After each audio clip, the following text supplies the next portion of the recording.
نصیب اللہ کا کوئی پتہ نہیں تھا۔ شکور ہر طرح میری خبر گیری کر رہا تھا، ہر ضرورت وقت پر پوری ہو رہی تھی۔ غرض یہ کہ دوسرے دن میں سانگی کے ہاں جانے کے لیے تیار تھا۔ بندو آ گیا تو میں حجرے سے باہر نکل آیا۔ بستی کا ماحول سادگی سے بھرپور تھا، حالانکہ میں یہاں اجنبی تھا، لیکن ہر گزرنے والا شخص رک کر مجھے سلام کرتا۔ ہندو ہوتا تو دونوں ہاتھ جوڑ کر پرنام کرتا، جیسے وہ میرا شناسا ہو۔ میں اس سادہ سے گاؤں کے مناظر دیکھتا آگے بڑھتا رہا، پھر ایک طرف مڑا تو ایک ایسی جگہ نظر آئی جیسے دیہاتوں میں مزار بنا لیے جاتے ہیں۔ دو چار جھنڈے لگائے، اینٹیں چنی اور چونا کر دیا۔ میں نے بڑی دلچسپی سے پوچھا، یہ کیا ہے بندو؟ دولہا بابا کا مزار ہے، یہاں جن نماز پڑھنے آتے ہیں۔ بندو نے بتایا۔ اچھا، تم نے دیکھا ہے جنوں کو نماز پڑھتے ہوئے؟ میں نے ہنس کر پوچھا۔ توبہ توبہ، مغرب کے بعد کوئی ادھر سے گزرتا بھی نہیں ہے۔ ابھی تھوڑے دن پہلے کی بات ہے، نمبردار جی کا بھتیجا رام لکھن سمندر پار سے آیا تھا، بڑا بابو بنتا تھا۔ اسے جب بتایا گیا کہ یہاں جن نماز پڑھنے آتے ہیں تو خوب ہنسا اور بولا کہ وہ ان جنوں سے ضرور ملے گا۔ بس جی، سب نے روکا پر وہ کسی کی نہ مانا اور مغرب کے بعد ادھر آ گیا۔ کوئی اس کے ساتھ نہیں آیا تھا۔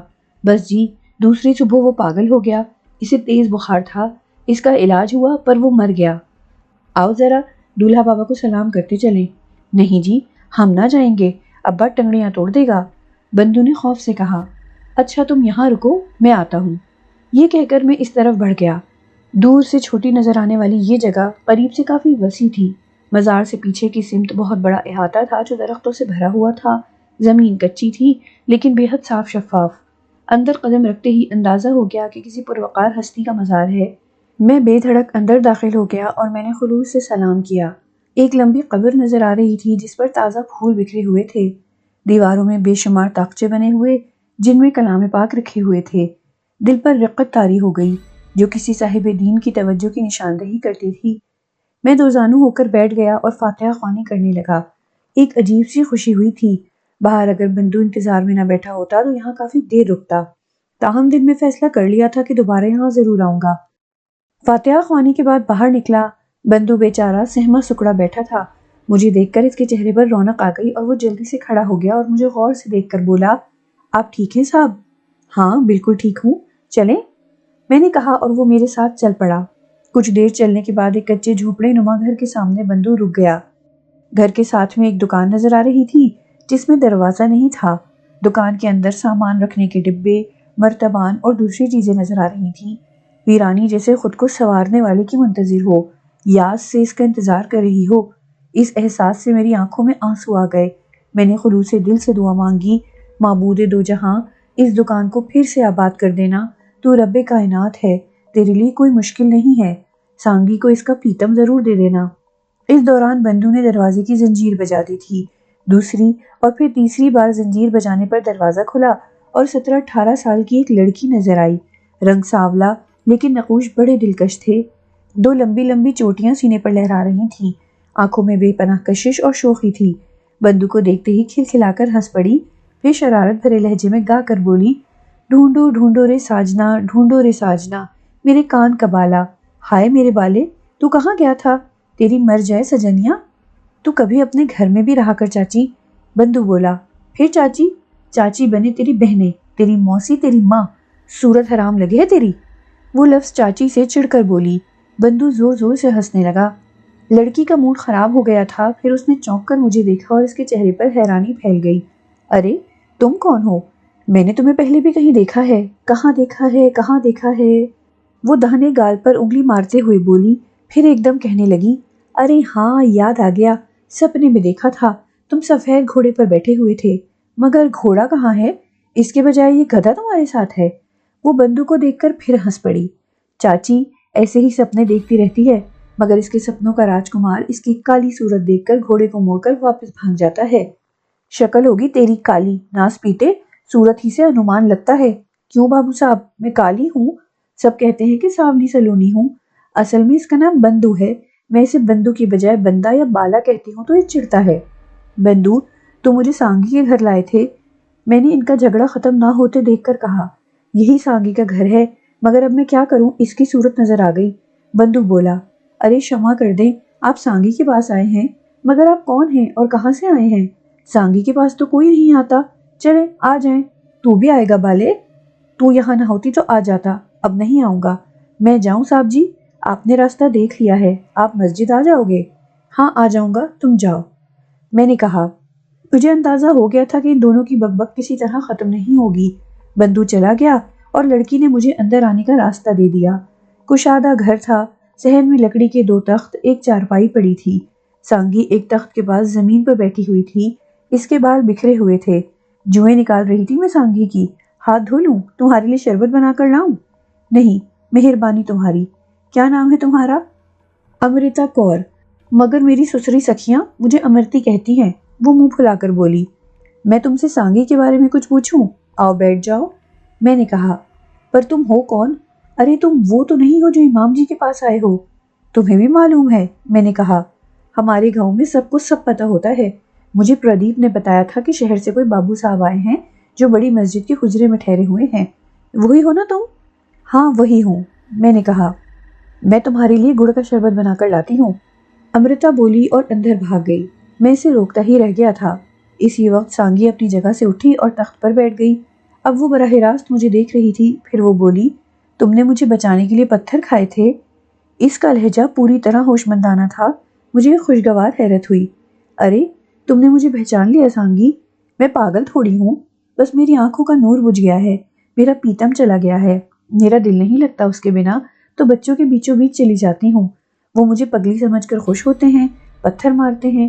اگر میں پگلی نہ بنوں تو وہ میرے پاس بھی نہ آئے۔ وہ سب میرے پیتم جیسے ہیں، مجھے ان سے بہت محبت ہے۔ وہ مجھے مارتے ہیں تو مجھے برا نہیں لگتا۔ مجھے اپنے پیتم کے بارے میں کچھ بتاؤ ماں جی۔ میں نے کہا، نا نا نا، مجھے ماں جی مت کہو، یہ پیتم کہتا ہے، مجھے وہی کہے گا، تم سانگھی کہو، رما کور کہو۔ پیتم جب گیا تھا تو تم سے کچھ کہہ کر گیا تھا؟ ہاں، مجھے پیار کر کے گیا تھا، کہہ کر گیا تھا کہ ماں جی تیرے لیے جوئیں نکالنے والی بہت ہی باریک کنگھیاں لاؤں گا اور پیڑے، بس یہ کہہ کر گیا تھا۔ وہ اداس ہو گئی۔ تم بے فکر رہو سانگی، وہ ضرور آئے گا۔ میں نے کہا، مجھے پتا ہے، جانتی ہوں میں، آؤ تمہیں بتاؤں، آؤ۔ وہ جلدی سے اٹھ گئی۔ میں اس کے ساتھ اندر کمرے میں گیا۔ کمرہ خاصا روشن تھا، سورج کی روشنی کئی جگہ سے آ رہی تھی، لیکن سامنے ہی ایک طاقچے پر ایک مٹی کا دیا جل رہا تھا۔ وہ مجھے اسی چراغ کے پاس لے گئی اور بولی، یہ دیکھو، یہ جل رہا ہے میری منت کا دیا، دولہا بابا کے استان سے لائی ہوں۔ یہ اس لیے جل رہا ہے کہ میرا پیتم جیتا ہے، بھگوان نہ کرے اگر یہ بجھ جاتا تو سانگی کی آواز لرز گئی۔ ہم اس میں تیل نہیں ڈالتے، کمرے میں خوب ہوا آتی ہے، مگر یہ جلتا رہتا ہے کیونکہ پیتم بھیا جیتا ہے۔ پیچھے سے امرتا کی آواز سنائی دی، نہ جانے کب وہ پیچھے آ کھڑی ہوئی تھی۔ اور جب پیتم بھیا آ جائے گا تو ہم دولہا بابا کے دوار 7 دیے جلائیں گے۔ وہ پیار سے بولی۔ پھر اس نے ایک گلاس میری طرف بڑھا دیا، لو شربت پی لو۔ بڑی مشکل پیش آ گئی تھی، میں بچپن سے ہی گڑ نہیں کھاتا تھا۔ گڑ کا یہ شربت میرے لیے بہت بڑا امتحان تھا۔ میں نے امرتا کی آنکھوں میں دیکھا، وہ بڑی چاہ سے یہ سوغات لائی تھی۔ ہمیشہ اپنے نفس، اپنی انا کے خلاف جنگ کرو، اس سے مغلوب نہ ہو۔ یہ ایک معصوم تحفہ ہے جسے قبول نہ کرنے سے ایک دل ناشاد ہوگا۔ میں نے فوراً موڈ بدل لیا اور گلاس امرتا کے ہاتھ سے لے لیا۔ باہر آ کر میں نے امرتا سے کہا، امرتا، تمہارے پیتم بھیا کی کوئی تصویر ہے تمہارے پاس؟ فوٹو؟ وہ تو نہیں ہے، کیا کرو گے؟ دیکھنا چاہتا تھا کہ وہ کیسا ہے۔ میرے پاس ہے، سانگی بول پڑی اور میں نے چونک کر اسے دیکھا۔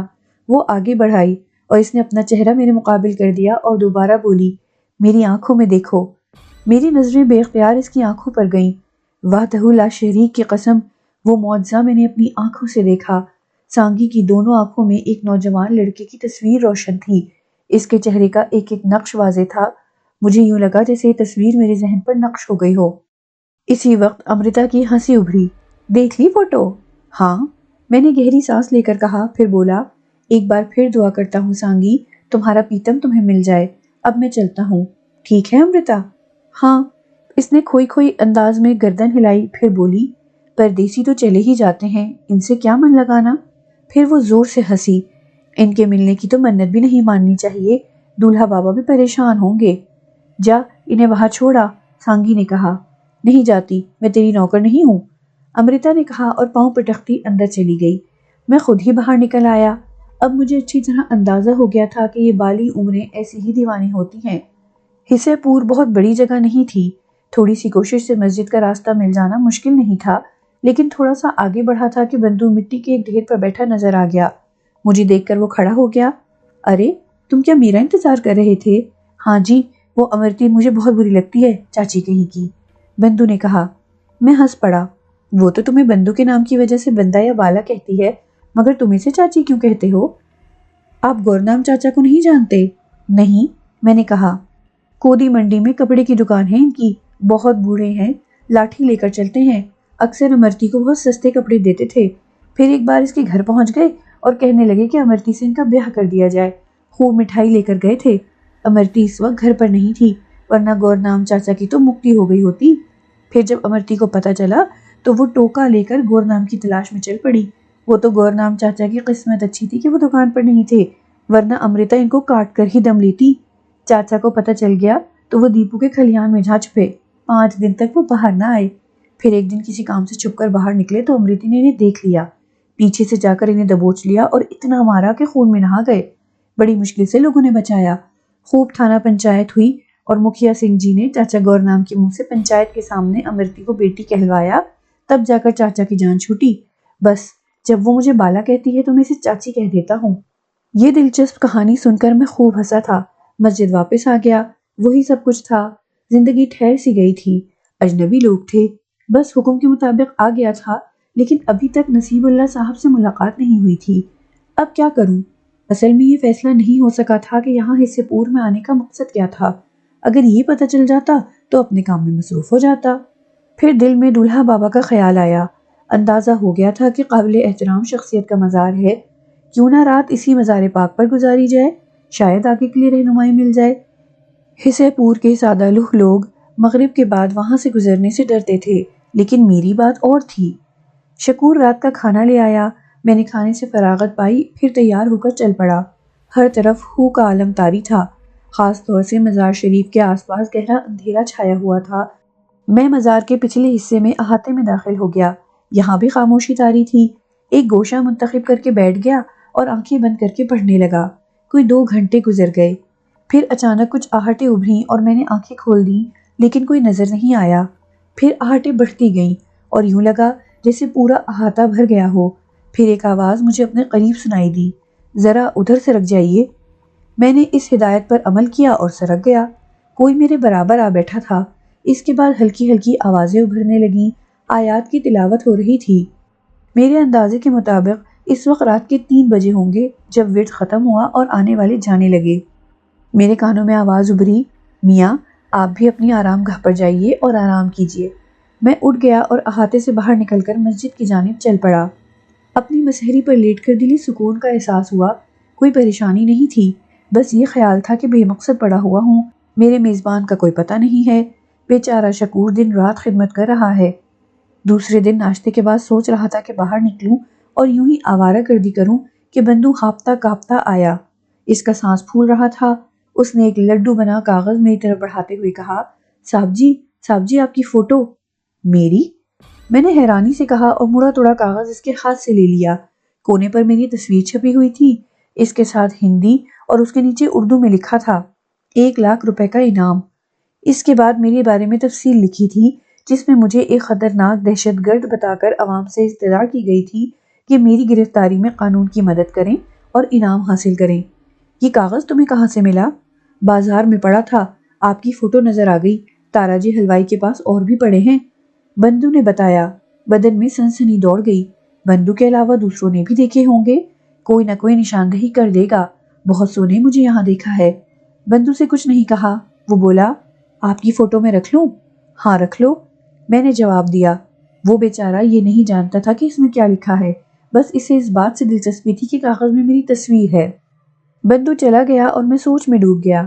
یہاں سے کہیں اور جانے کا سوال نہیں پیدا ہوتا تھا، کیونکہ مجھے یہاں بھیجا گیا تھا اور مجھے کہیں بلا وجہ نہیں بھیجا جاتا تھا۔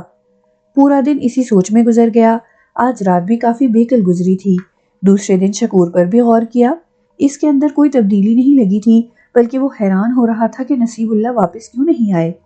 مجھے لگتا ہے امام صاحب کی بہن یا تو چل بسی یا زیادہ بیمار ہیں، اس نے کہا۔ بستی کے لوگ میرے بارے میں کہتے تو ہوں گے کہ مہمان حاضر میزبان غائب۔ میں نے شکور کو ٹٹولتے ہوئے کہا کہ شاید مجھے بستی کے لوگوں کا خیال معلوم ہو سکے۔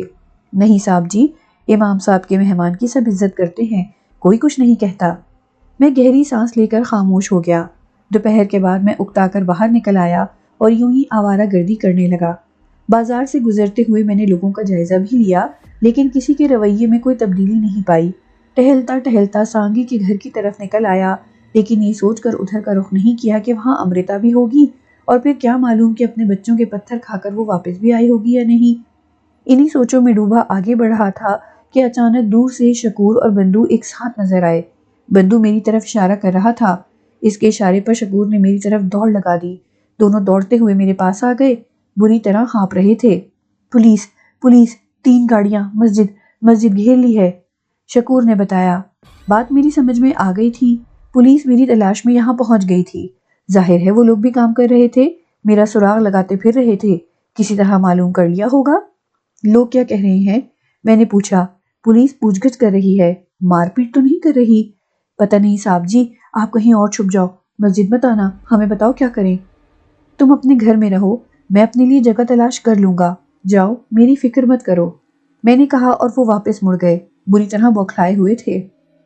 میں نے غور کیا کہ اب کیا کروں۔ ایک لمحے میں جواب مل گیا، دولہا بابا کے مزار سے بہتر پناہ گاہ اور کون سی ہو سکتی ہے؟ وقت ضائع کرنا بیکار تھا۔ میں دولہا بابا کی درگاہ کی طرف چل پڑا۔ یہاں اس وقت بھی سناٹا طاری تھا۔ میں اندر داخل ہو گیا، سکون ہی سکون تھا۔ ایک درخت کے نیچے بیٹھ گیا اور آنکھیں بند کر لیں۔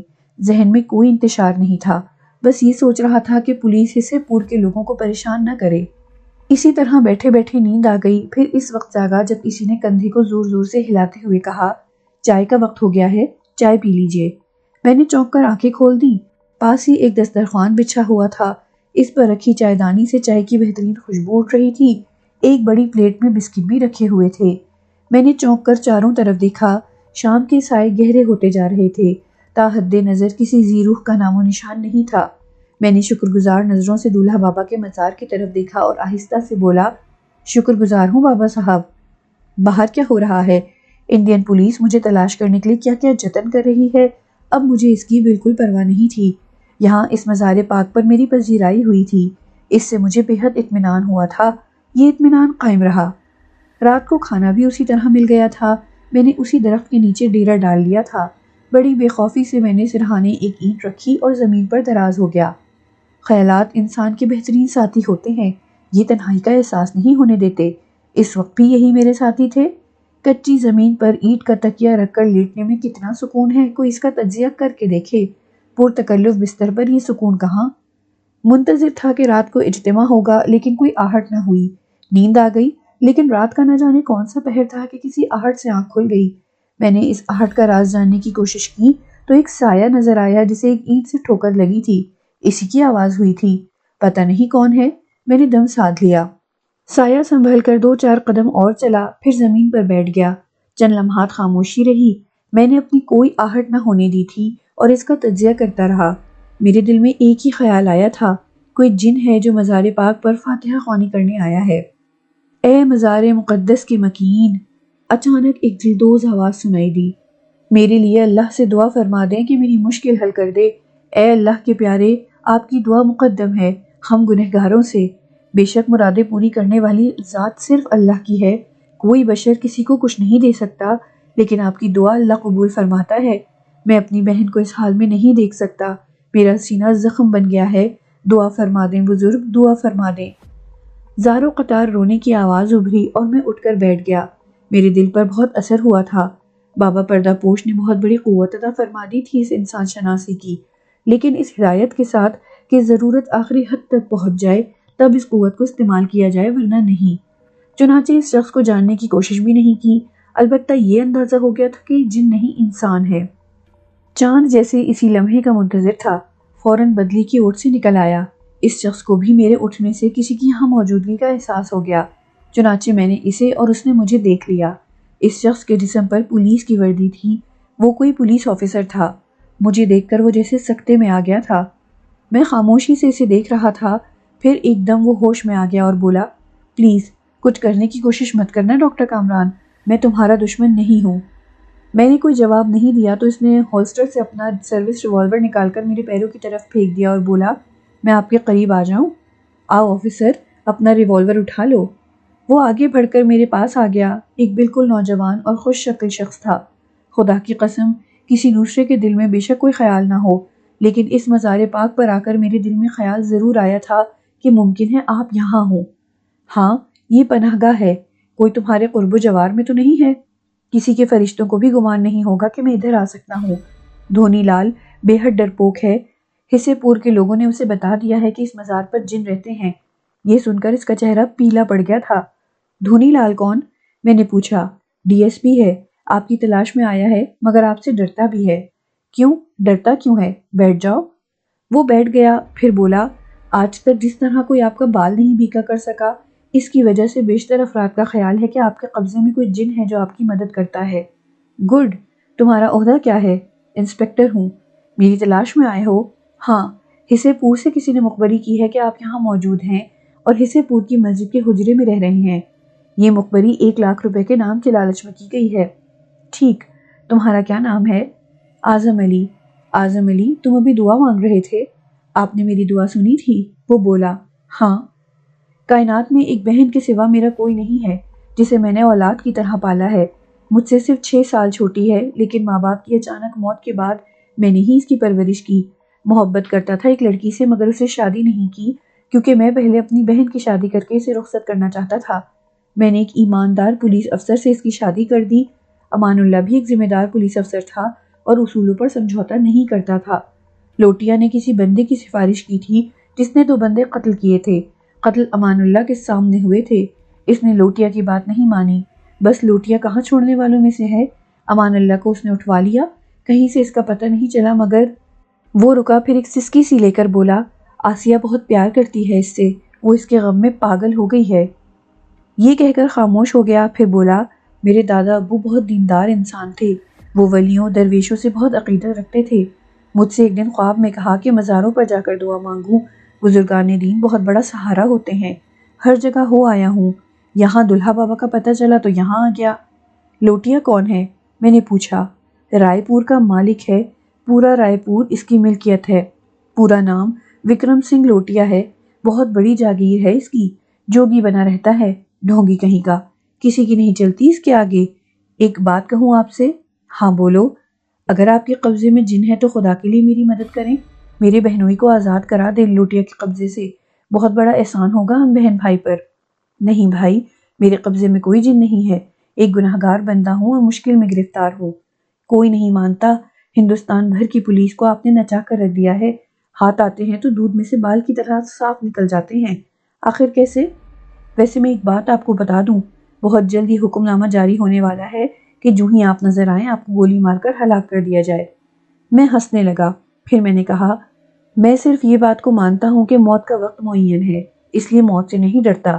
خیر، اب تم نے مجھے دیکھ لیا ہے تو مجھے گرفتار کر لو۔ کیسی باتیں کر رہے ہیں ڈاکٹر صاحب، اپنی جان دے سکتا ہوں آپ کے لیے، میں اور آپ کو گرفتار کروں گا؟ اپنا فرض پورا نہیں کرو گے؟ چولہے میں گیا فرض، میری بہن شوہر کے غم میں پاگل ہو گئی ہے، کوئی ایسا نہیں ہے جو لوٹیا کے قبضے سے میری بہنوئی کو آزاد کرا دے، کسی کا یہ فرض نہیں ہے، بس سارا میرا ہی فرض ہے۔ سنیں ڈاکٹر صاحب، آپ کا یہاں سے نکل جانا ضروری ہے، کل پولیس کی بڑی نفری آ جائے گی اور حصے پور کے ہر گھر میں آپ کو تلاش کیا جائے گا۔ ابھی جو پولیس آئی ہے اس نے حصے پور سے باہر جانے والے راستوں کی ناکہ بندی کر لی ہے۔ پھر میں کیسے باہر جاؤں گا؟ میں نے پوچھا۔ میں لے جاؤں گا؟ تم؟ میں نے کہا، ہاں۔ کیسے؟ میں نفری لینے کے لیے نکلا ہوں، چندوسی جا رہا ہوں، میری جیپ باہر کھڑی ہے، بس دعا مانگنے کے لیے رک گیا تھا، یہاں آپ مل گئے اللہ کے فضل سے۔ اکیلے جاؤ گے؟ یہ میری مرضی پر منحصر ہے، پہلے کسی کو لے لیتا مگر اب اکیلا جاؤں گا۔ آپ میرے ساتھ ہوں گے، دھونی لال کے فرشتوں کو بھی پتہ نہیں چلے گا۔ میں سوچ میں ڈوب گیا، کیا کرنا چاہیے؟ اتنے دن ہو گئے نصیب اللہ کا بھی کوئی پتہ نہیں چلا، یہاں اس گاؤں میں پولیس لوگوں پر تشدد کرے گی، شکور وغیرہ مصیبت میں پڑ جائیں گے۔ فی الحال یہاں سے نکل جانا مناسب ہے، کل گھر گھر کی تلاشی ہوگی، کہیں نہ کہیں سے پتہ چل جائے گا۔ میں نے اعظم علی سے پوچھا، بستی کے لوگوں نے میرے بارے میں کیا بتایا؟ بہت اچھے لوگ ہیں، کیا ہندو کیا مسلمان، سب نے ایک ہی بات کہی کہ انہیں آپ کے بارے میں کچھ نہیں معلوم، مخبری کرنے والے کے بارے میں مجھے نہیں معلوم کہ کون ہے، یہاں تک کہ نمبردار مکھیا سنگھ نے بھی آپ کے بارے میں پولیس سے تعاون نہیں کیا۔ آخر کار میں نے اعظم علی کے ساتھ جانے کا فیصلہ کر لیا۔ اعظم علی فوراً جانے کے لیے تیار ہو گیا، مسجد سے سامان لینے کا سوال ہی نہیں پیدا ہوتا تھا۔ اعظم علی نے مجھے سیٹوں کے درمیان چھپا دیا اور جیپ سٹارٹ کر کے آگے بڑھا دی۔ اس کا کہنا بالکل ٹھیک تھا۔ مجھے یہ نہیں معلوم تھا کہ حصہ پور سے باہر جانے کے راستے کتنے ہیں، لیکن جیپ کے راستے میں کئی جگہ پولیس نظر آئی، جس کے پاس اعظم نے جیپ روک کر ان سے مستعد رہنے کے لیے کہا تھا۔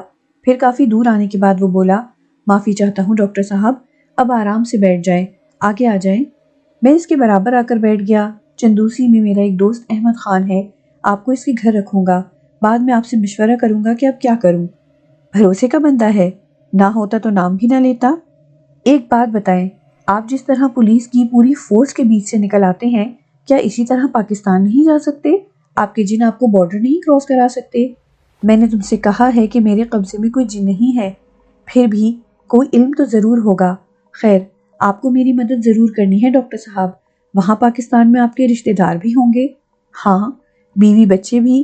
نہیں، تم جس لڑکی سے شادی کرنا چاہتے ہو اس کا کیا حال ہے؟ اس کی شادی ہو گئی۔ ارے، اس نے تمہارا انتظار نہیں کیا؟ کون کسی کا انتظار کرتا ہے؟ وہ اداسی سے بولا۔ راستے بھر میں اس سے باتیں کرتا رہا۔ چندوسی میں داخل ہو کر اعظم علی ایک خوبصورت سے جدید طرز کے گھر کے سامنے رکا۔ دیر تک بیل بجانے پر کسی نوکر نے دروازہ کھولا۔ اعظم علی نے اس سے کچھ باتیں کی۔ نوکر نے ہمیں گھر کے ڈرائنگ روم میں بٹھایا اور اندر اطلاع کرنے چلا گیا۔ کچھ دیر کے بعد ایک اچھی شخصیت کا مالک جوان آدمی شب خوابی کے لباس میں اندر آ گیا۔ سب سے پہلے خیریت بتاؤ اعظم، اس نے بے چینی سے کہا اور پھر میری طرف دیکھ کر چونکا۔ ارے ڈاکٹر کامران! میرے ہونٹوں پر مسکراہٹ پھیل گئی۔ بہت شہرت ملی ہے مجھے آپ کے وطن میں نے کہا۔ مجھے 5 منٹ دیجیے ڈاکٹر کامران، اعظم علی نے کہا اور احمد خان کو لے کر کمرے سے باہر چلا گیا۔ انہوں نے واپسی میں 5 منٹ سے زیادہ نہیں لگائے تھے۔ احمد خان نے میرے قریب آ کر مسکراتے ہوئے مجھ سے ہاتھ ملایا اور بولا، خوش نصیبی ہے میری ڈاکٹر صاحب کہ آپ کی خدمت کا موقع مل رہا ہے۔ اس کے لیے میں انسپکٹر اعظم علی کا شکر گزار ہوں۔ آپ بے فکری سے یہاں قیام فرمائیں، انشاءاللہ آپ کو کوئی تکلیف نہیں ہوگی۔ آپ ہمارے ہیرو ہیں۔ شکریہ، میں آپ کو زیادہ وقت تکلیف نہیں دوں گا۔ تھوڑی دیر رسمی گفتگو ہوئی، پھر اعظم علی رخصت لے کر چلا گیا۔ جاتے ہوئے اس نے کہا تھا، میں آپ کو صورتحال سے آگاہ کرتا رہوں گا ڈاکٹر کامران۔ احمد خان نے میرے آرام کا بندوبست کیا۔ صبح ہونے میں کچھ ہی دیر باقی تھی، سونے کا وقت نہیں تھا۔ میں جاگتا رہا، سوچتا رہا۔ حصے پور میں کوئی خاص کام نہیں ہوا تھا۔ سب سے زیادہ تعجب کی بات یہ تھی کہ میرے میزبان سے میری ملاقات ہی نہیں ہوئی تھی۔ البتہ 2 ذمہ داریاں ضرور میرے شانوں پر آ گئی تھیں، ایک سانگی کے پیتم کی تلاش، دوسرے انسپکٹر اعظم کی بہنوئی کو وکرم سنگھ لوٹیا کے قبضے سے نکالنے کا معاملہ۔ اس کے علاوہ ایک صاحب علم بزرگ دولہا بابا کے قدموں میں گزرنے والے روح پرور لمحے۔ بظاہر اطمینان تھا، بس یہ سوچنا تھا کہ کام کس طرح شروع کیا جائے۔ احمد خان اپنے گھر میں اپنے اہل خاندان کے ساتھ رہتا تھا، لیکن اس کا گھر اس خوبی کے ساتھ بنا ہوا تھا کہ خواتین کی بے پردگی نہیں ہوتی تھی۔ دوسری صبح احمد خان نے میرے ساتھ ناشتہ کیا اور بولا، آپ یہاں سکون سے قیام کریں، ہر ضرورت بے تکلفی سے بتا دیں۔ اعظم نے مجھے تمام حالات بتا دیے ہیں، بس امید ہی انسان کو زندہ رکھتی ہے۔ اعظم بھی انسان ہی ہے، بہن پر جان دیتا ہے اور پر امید ہے کہ لوٹیا جیسے شیطان کے چنگل سے امان اللہ کو نکال لائے گا۔ مجھے تو اس بات کی امید بھی نہیں ہے کہ امان اللہ زندہ ہوگا۔ لوٹیا بے حد خطرناک انسان ہے، اس کے مخالف جب غائب ہو جاتے ہیں تو دوبارہ کبھی منظر عام پر نہیں آتے۔ آج تک کا تو یہی ریکارڈ ہے۔ رائے پور یہاں سے کتنی دور ہے؟ چندوسی سے کوئی 40 کلومیٹر ہے۔ میں وہاں جا سکتا ہوں؟ میں نے پوچھا۔ احمد خان سوچ میں ڈوب گیا، پھر بولا، وہ سادھو اور جوگی بنا ہوا ہے، اکثر بیمار لوگ اس کے پاس جاتے ہیں اور وہ ان کا علاج کرتا ہے۔ ان میں ہندو مسلمان کی تخصیص نہیں ہوتی، ایسا وہ اپنی شہرت کے لیے کرتا ہے، لیکن آپ کے معاملے میں تھوڑی سی پریشانی ہے۔ کیا؟ پولیس نے آپ کی اتنی پبلسٹی کر دی ہے کہ اب آپ کو ہر شخص پہچانتا ہے۔ آپ نے دیکھا، میں نے آپ کو دیکھتے ہی پہچان لیا، وہ بھی آپ کو پہچان لے گا۔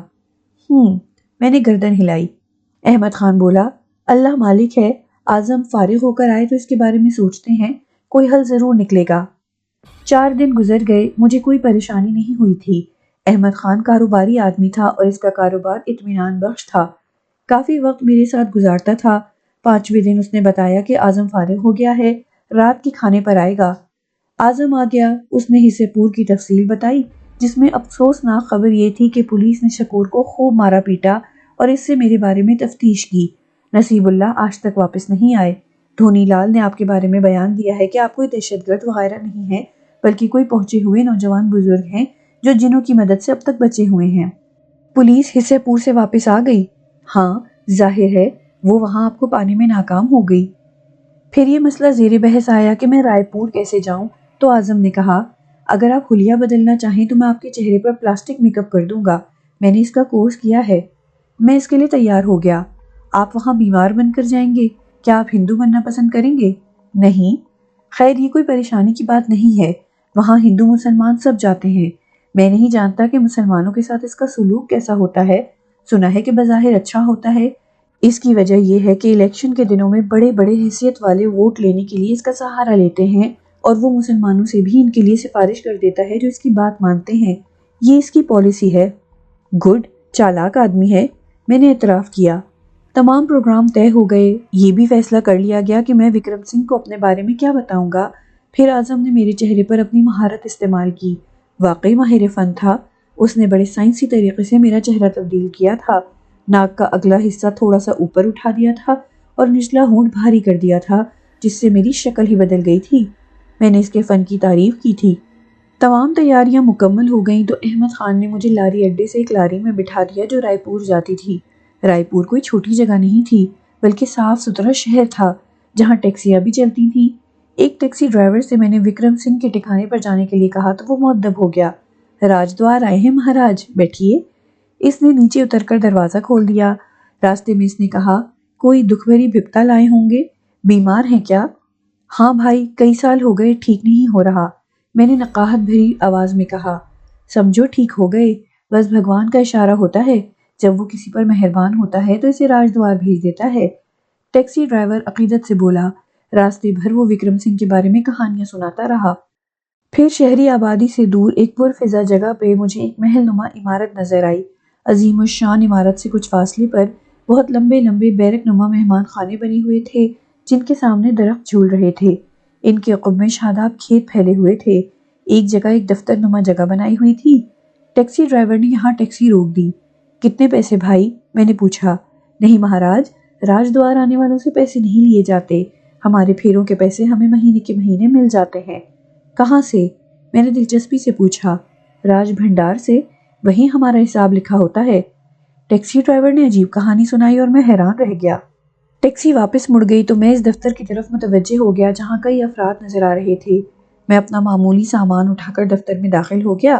کئی میزیں پڑی ہوئی تھیں جن کے پیچھے لوگ بیٹھے ہوئے تھے۔ یہاں آنے والوں کا اندراج ہو رہا تھا۔ ادھر آ جائیے، ایک طرف سے آواز آئی اور میں نے اس کی طرف دیکھا۔ ایک شخص مجھے بلا رہا تھا۔ میں اس کے قریب پہنچا تو اس نے مجھے سامنے کرسی پر بیٹھنے کا اشارہ کیا۔ میرے بیٹھنے کے بعد اس نے ایک رجسٹر سامنے رکھا اور بولا، نام کامران مسعود۔ کہاں سے آئے ہو؟ کانپور سے۔ کام ذاتی ہے یا کسی اور کے لیے آئے ہیں؟ ذاتی، کل شام 7 بجے۔ اس نے رجسٹر میں وقت لکھا، پھر کسی کو پکارا، جیون داس 14 نمبر میں پہنچا دو۔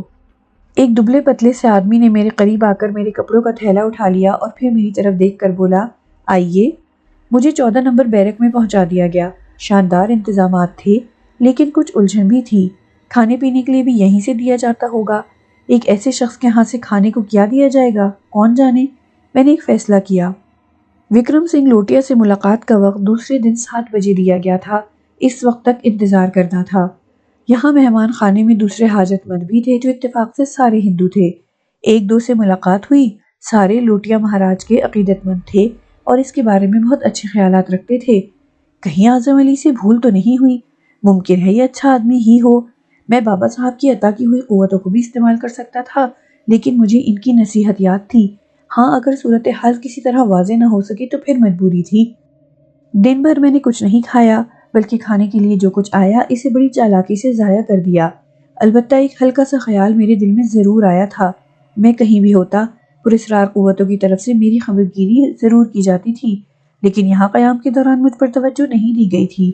آخری بار دولہا بابا کے مزار پر بھی میرے لیے سارے انتظامات ہوئے تھے۔ دل میں بہت سے خدشات جاگے، لیکن رات کو یہ خدشات زائل ہو گئے۔ بڑی خاموشی سے مجھے کھانا پہنچا دیا گیا تھا۔ جس طرح یہ کھانا آیا تھا وہ انداز میرا جانا پہچانا تھا۔